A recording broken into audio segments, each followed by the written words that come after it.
all of these new kind of budding industries are being drilled and produced using the same technology with the same people. So when we talk about our energy evolution that's taking place, we're already there. Hi, you're watching Global Energy Show's 5x5 series. I'm Rachel Gregory, and joining us today is Mark Scholz, CEO of the CAOEC. Mark, last year you rebranded into the CAOEC. Can you tell us more about who your members are and your expanded mandate? Well, we're really excited about this new journey that we're on. Back in 2020, we put on a campaign called Leadership for Energy. And what we were doing is we were trying to have a conversation amongst the energy service constituency to really understand what the needs were and what the industry wanted to really look like. The one group that actually came forward to say, hey, we're interested in creating a new division within CAOEC, and that was the directional drilling division. I would say in general, our organization wants to represent any service company that is operating close to the wellhead. And that's kind of where we set the scope and the parameters of membership.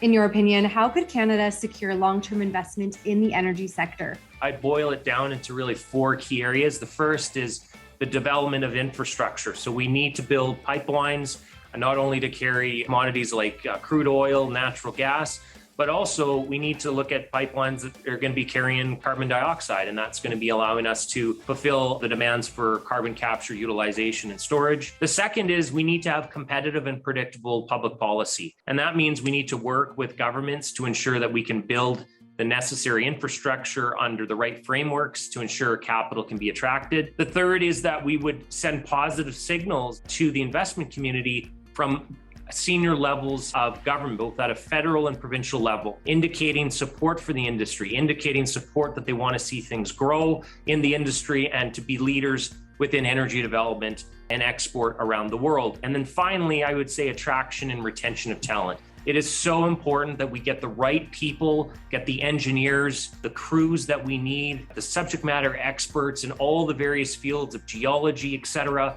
that allow us to drive the innovation in this sector. How could Canada repurpose its existing energy infrastructure in the development of alternative fuels?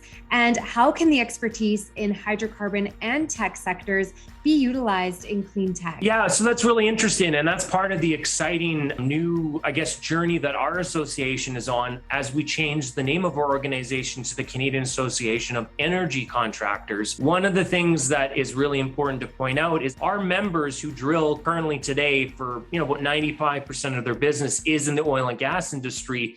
They're really impartial for what they drill for or what they service.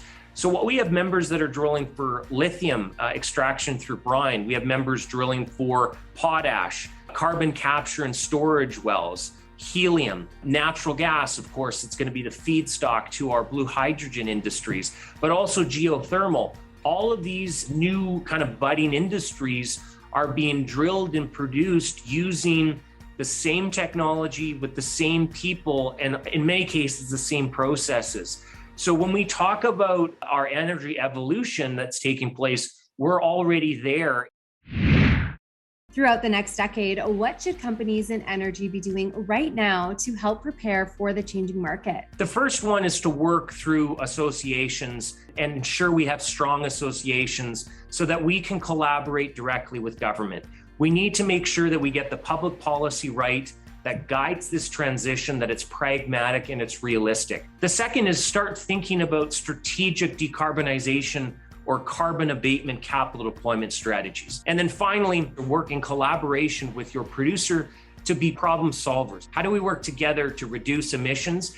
And I think it's going to be an amazing partnership if we can get it right, having producers and service providers working hand in hand. Canada has made a commitment to reach net zero by 2050. Mark, do you believe this is doable? And if so, are we on track? Anything's possible, particularly for the oil and gas industry that has always been on the front lines of innovation and technology. There are really kind of four pieces that are going to really allow us to be successful in achieving net zero by 2050. The first is collaboration with government and industry, and that is going to be key. The second is it's going to involve a lot of direct funding from all levels of government to make projects economically viable, particularly CCUS. And we've seen some good announcements from the federal government in terms of carbon capture, sequestration, utilization, tax credits. The third is talent outreach and retention. We have to make sure that we're communicating to young people about the opportunities in our sector, that this is a great place to be able to drive the innovation. We need those bright minds in our sector to be able to help us deploy, invent this innovation that's going to be needed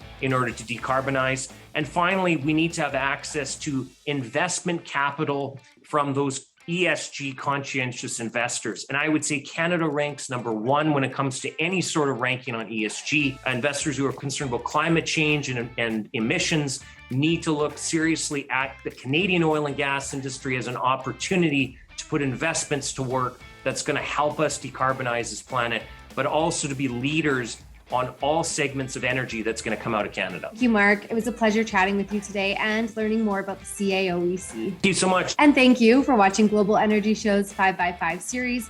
Make sure to like this video, share it out, and subscribe to our YouTube channel. We'll see you next time.